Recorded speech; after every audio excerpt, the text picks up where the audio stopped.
الله أكبر الله أكبر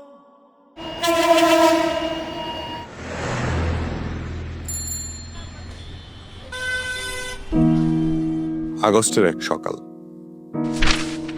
মানুষের হাতে নানা মাধ্যমে পৌঁছে যাচ্ছে ডাক বিভাগের সিলমোহর এবং ডাক টিকিট লাগানো একটি চিঠি।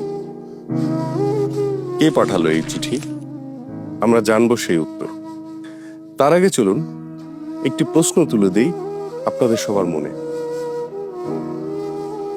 জুলাই গণ অভ্যুত্থানের পর ফ্যাসিস্ট সরকার পতনের আজ 730তম দিন। এই 2 বছর পরে যদি প্রশ্ন করা হয় যে দ্রোহ, যে স্বপ্ন নিয়ে বুলেটের সামনে দাঁড়িয়েছিলেন বাংলাদেশের সাধারণ জনতা, তার কতটুকু পূরণ হয়েছে? একই দিনে 2টা ভোট হলো, একটা বাস্তবায়ন হয়ে সরকার গঠন করলো, আরেকটার কি হলো?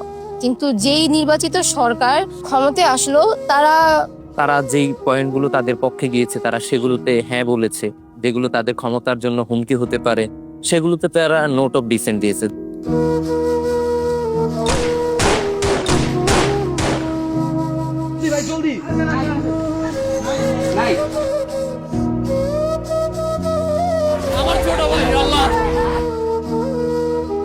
তাদের একটা আকাঙ্ক্ষা ছিল, সে আকাঙ্ক্ষাটা হচ্ছে এই যে কাঠামো, যে কাঠামোর কারণে বারবার ফেসিবাদ তৈরি হচ্ছে, সেই কাঠামোটা পরিবর্তন। তখন কিন্তু তারেক রহমানও বললো হ্যাঁ ভোট দিতে, আর বর্তমান বিরোধী দল ছিল হ্যাঁ ভোটের পক্ষে।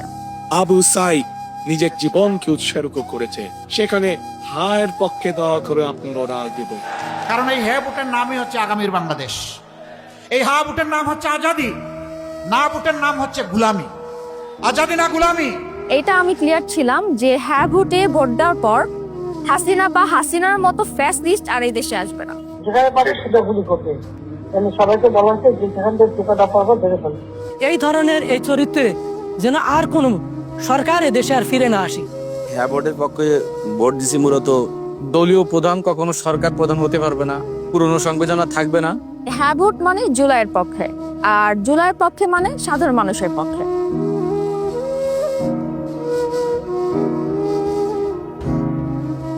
বেগম খালেদা জিয়ার কথা বলি।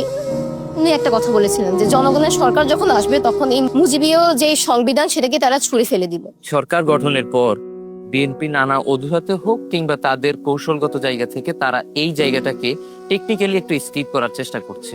এই গণভোট সেই গণভোট না, যে এরা সংস্কারের বাহানায় যদি নির্বাচনটা না হতে দেয়, সেজন্য আমরা সবকিছুতে আপোষ করে জুলাই জাতীয় সনদেও স্বাক্ষর করেছি।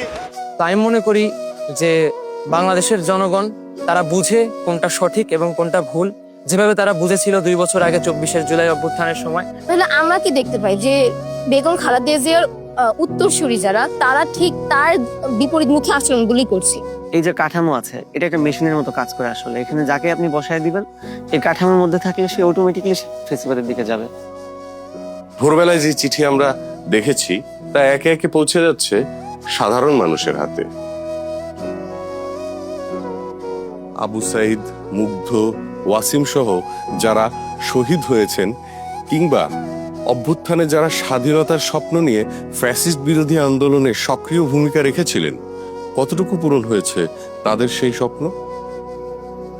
জুলাই অভ্যুত্থানের 2 বছর পরে কেন এক সকালে দেশের মানুষের কাছে নানা মাধ্যমে পৌঁছে গেছে একটি চিঠি, একটি প্রতীকী চিঠি।